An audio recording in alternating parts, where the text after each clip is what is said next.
Over the last week, there have been job listings in Florida for a camp manager at an emergency detention facility. The job pays $60 an hour as a base rate with a rotating schedule. I think it's 2 weeks on, 1 week off, working 84 hours a week. Because this is America, the listing makes clear that the job has no benefits. If they go to work and get a job, maybe they won't need all those government benefits. Presidential advisor Stephen Miller recently issued an invitation for red state governors. If you're watching tonight, pick up the phone, call DHS, work with us to build facilities in your state. He has invited them to make their own detention camps in the style of the one that's already open in the Everglades. Ron's doing a second one, at least a second one, and probably a couple of more.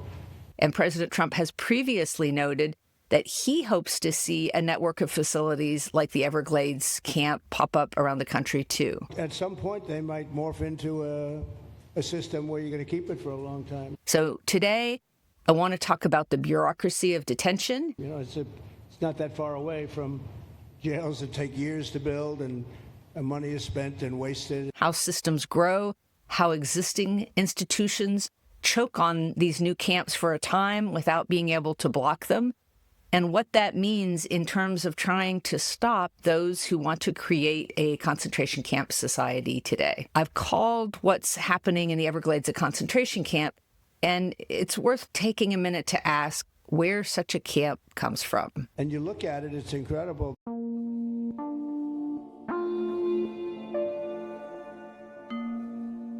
Sometimes camp systems, especially in their initial stages, take inspiration from systems instituted in other countries. Bolton writes, at the opening dinner of the Osaka G20 meeting in June of 2019, she explained to Trump why he was basically building concentration camps. According to our interpreter, Bolton writes, Trump said that she should go ahead with building the camps, which he thought was exactly the right thing to do. For instance, at the turn of the 20th century in the Philippines, the U.S. was putting down an insurrection.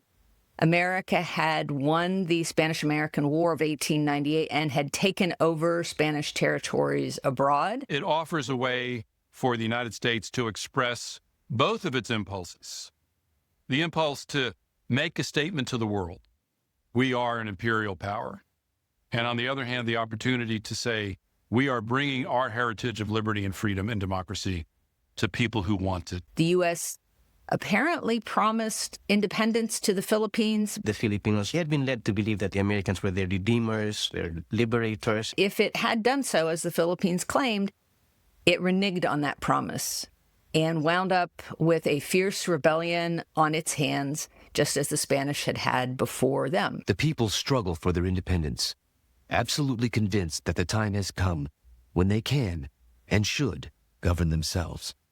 Emilio Aguinaldo. The U.S. had plenty of brutal domestic history against Native Americans and enslaved people. The American soldiers arrived thinking that they were really going to educate these people, and a lot of them equated the Filipinos with blacks, Negroes, and they looked down on many of them. But at that point, as a country, we had no experience running overseas camps.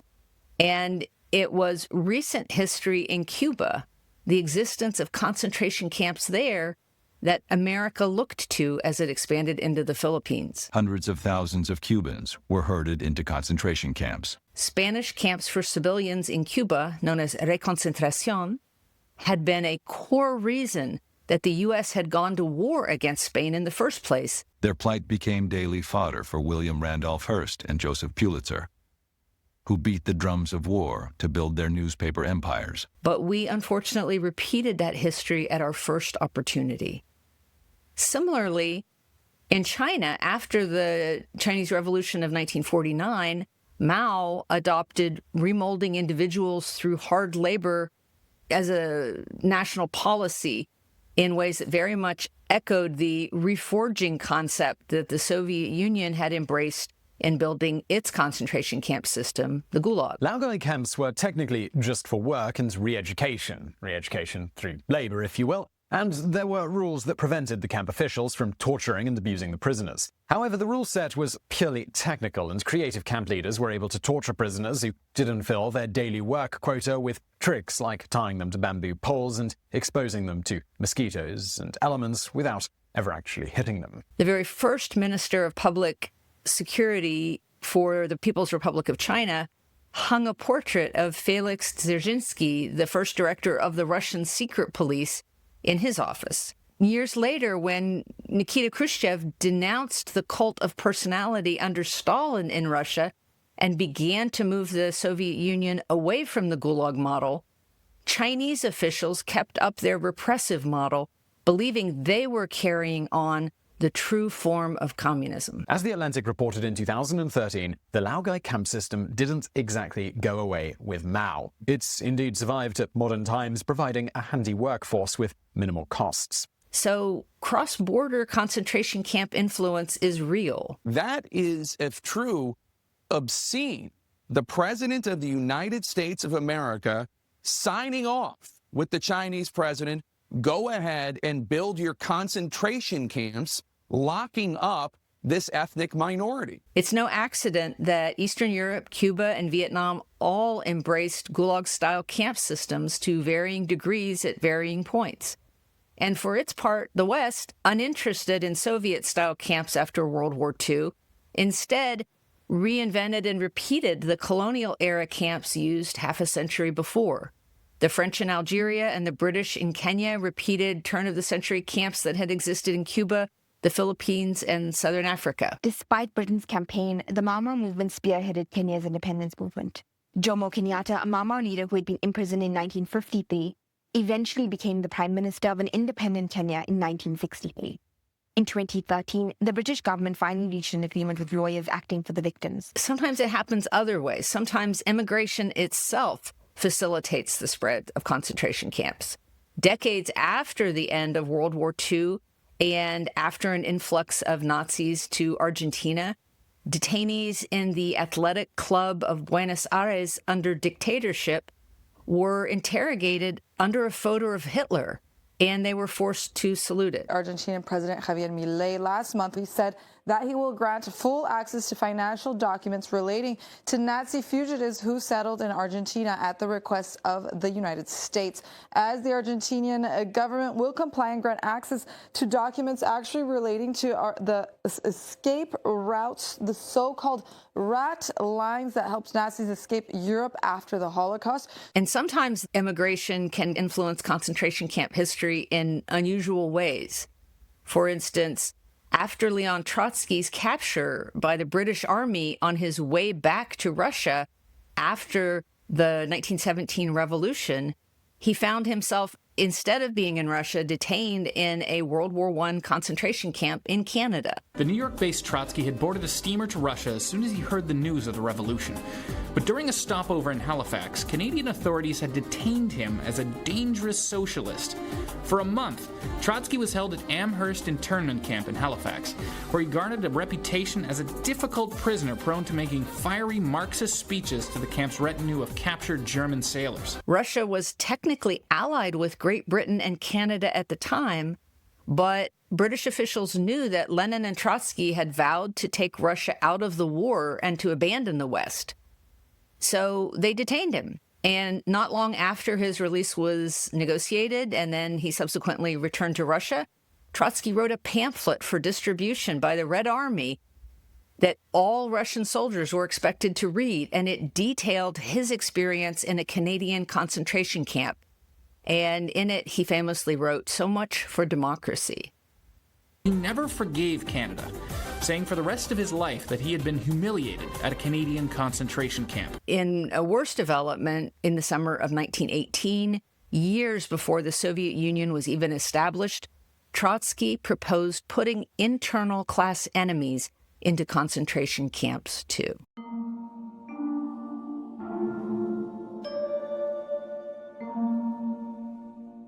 So sometimes with camp systems, ideas jump from country to country.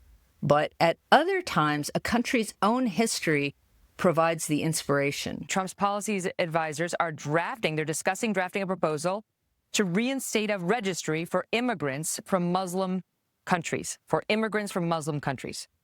Yeah, and to be perfectly honest, it is legal. They say it'll hold constitutional muster. I know the ACLU is going to challenge it, but I think it'll pass. We've done it with Iran back a while ago. We did it during World War II with Japanese, which, call what you will, maybe wrong. You're not proposing we go back to the days of internment camps, I hope. No. I'm not proposing that at all, Megan. But what I am saying is better than to we need to suggest protect that. America. That's the kind of stuff that gets people scared, Carl. Right. But I'm just saying there is precedent for it, and I'm not saying I agree with it. And sometimes the bureaucracy of prior detention itself is the legacy that's built on. World War I internment was the first time that concentration camps existed in a simultaneous network worldwide.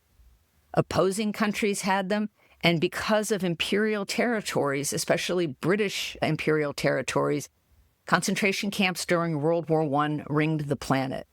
Red Cross representatives in each area visited them. Some common policies were adopted in an attempt to seem the most humane and win the public relations war. And under that pressure, those camps were far less brutal than the colonial camps that had preceded them at the turn of the century. But afterward, having that existing global network helped perpetuate concentration camps around the world. And it turns out that a legacy of civilian mass detention without trial creates its own bureaucracy and its own momentum internally in a country that is very hard to undo. In World War II, the UK had planned not to repeat the shameful mass detention of enemy aliens it had carried out during the First World War. But with what seemed like an imminent summer invasion, it panicked and did the same thing again. All sorts of people arrived on the island as internees, young, old, men and women. And the first of them arrived here at Ramsey Pier. And they were taken to the empty boarding houses on the North Promenade, which were being encased in huge barbed wire fences with sentries along their length. This was the island's first internment camp, and many more were to follow. Likewise, in the U.S., Japanese American camps were known to be unnecessary in the wake of a naval intelligence report that had been commissioned after the Pearl Harbor attack. But the momentum of the past and the ways that political actors can use camps to amass power tend to be consistent and often defeat resistance to using camps again. Right now, as the U.S. is building this new concentration camp system, we are building on our own distant and recent past. Yamada's parents passed away in 2020. He can only imagine what they'd have to say about plans to invoke the wartime law and the impacts it could have now. It happened once, we should have learned, and that for it to happen again, it's beyond comprehension. Just as Weimar Germany segregated its Roma and Sinti populations into nighttime camps outside towns for years, camps known as concentration camps then, long before the Nazis took power. The U.S. is likewise relying on its own prior cruel immigration detention system in building this new, more lethal model. The form the system is taking now, today, is one that you can't get to except through our existing immigration system and through Guantanamo. Our base here in Guantanamo Bay is the oldest United States military base located on foreign soil. We've been here a very, very long time. The naval base there exists in the first place because that is where the Navy invaded the island in 1898, in part to relieve concentration camp suffering under Spanish rule at the time. President William McKinley, in his call to war, condemned the Spanish policy of reconcentración, concentration camps, saying that it was, quote, not civilized warfare, it was extermination. The only peace it could beget was that of the wilderness and the grave. And so the U.S. landed at Guantanamo and established a beachhead. We're here for the long haul. The military base went from temporary to permanent and has been there for nearly 130 years. Because of that base, we had an offshore facility that could be used to intercept immigrants coming from the islands to America. This is actually a sort of back to basics, unfortunately, for Guantanamo. Gitmo's career in detention began as an immigrant detention facility for tens of thousands of those fleeing political and economic instability. The way that its ambiguous sovereignty as a U.S. base coercively held on Cuban soil functioned was to hold tens of thousands of circum-Caribbean asylum seekers, first from Haiti, roughly 40,000 from Haiti, then 35,000 Cubans who fled the island during the what was called the special period, so the collapse of the Soviet Union, which prompted the total collapse of Cuba's economy in the mid-90s. 3 decades ago, the U.S. government created massive immigrant detention camps for them in horrible conditions without medical care, conditions that led to U.S. courts intervening. We got a series of videotapes, and one of them showed this amazing scene where the U.S. military came into the camp and suppressed an uprising among the Haitians by physically mauling them, dragging them around. Remember, these are not criminals. These are refugees. But the legacy of that indeterminate detention, under U.S. control but not necessarily subject to all U.S. legal protections, was horrific. American government has said, these are the worst of the worst. These are terrorist masterminds. And now I'm saying, no, they're actually not. After 9/11, nearly 800 detainees were shipped to Gitmo. It became a site of torture and indefinite detention. For bad reasons, they didn't trust the criminal justice system.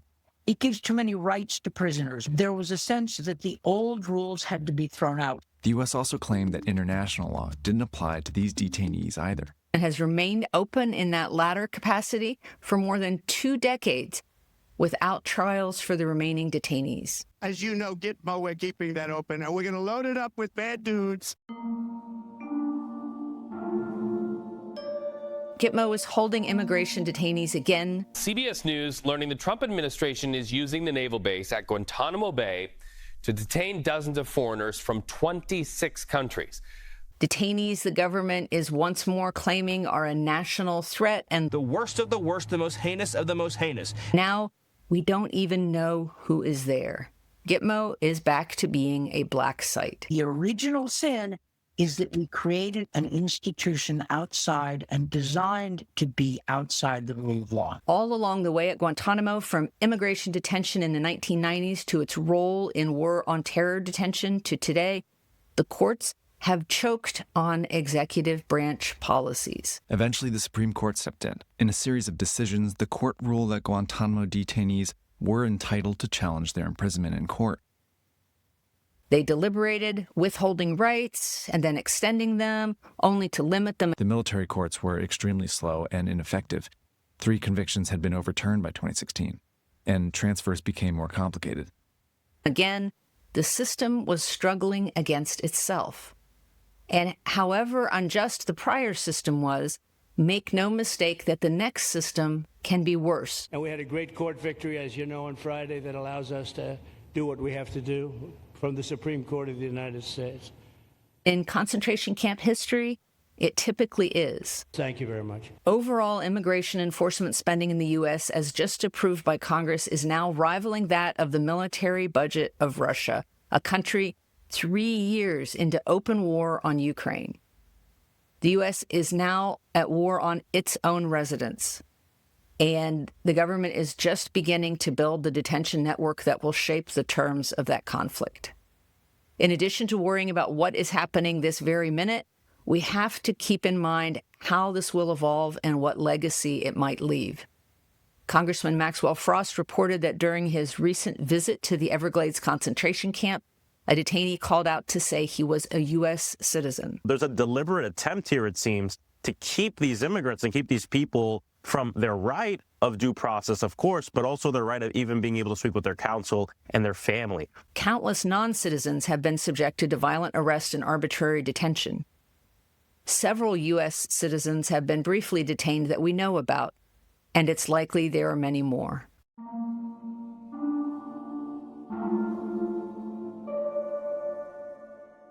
In these circumstances, some people will say to lie low and wait for things to pass, but to not push back publicly while the Supreme Court seems so compromised and corrupt. But doing nothing and leaving camps to their own momentum without even trying to apply the brakes is rarely a good approach. As I wrote in my book, One Long Night, while court cases unfold, and the system is choking on itself, there's still hope to limit the expansion of a concentration camp system. It's not the only opposition front, but it's still a worthwhile one. Trying to keep the system choking on its obvious cruelty and illegality can point out to the public exactly what's happening and the ways that it's wrong.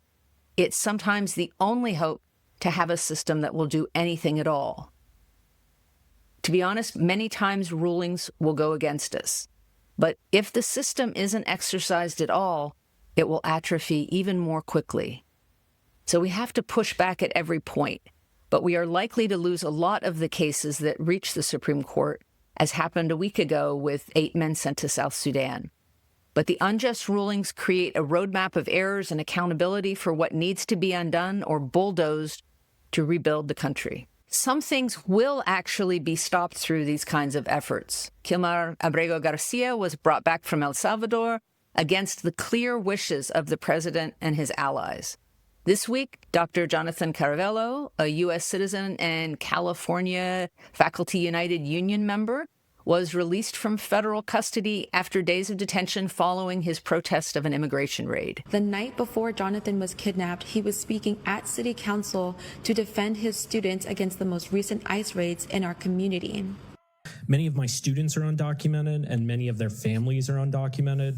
It's my responsibility to protect them, and so I've been patrolling the city streets, following armed, masked thugs trying to kidnap my neighbors. The Miami Herald was able to acquire a list of more than 700 detainees held at the Everglades concentration camp. There are successes, but it can all feel very far away and over the heads of everyday people.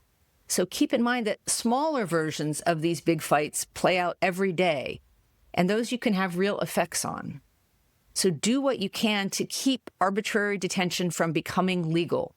You can do this through local and national organizations working against raids and sweeps and deportations without due process.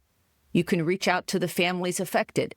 Just look up volunteer services near me, and in almost every part of the country, you will see a list of opportunities available and organizations you can reach out to. This is completely unprecedented. You look at the combination of the impacts that we have seen to our programming and also just the level of uncertainty that exists.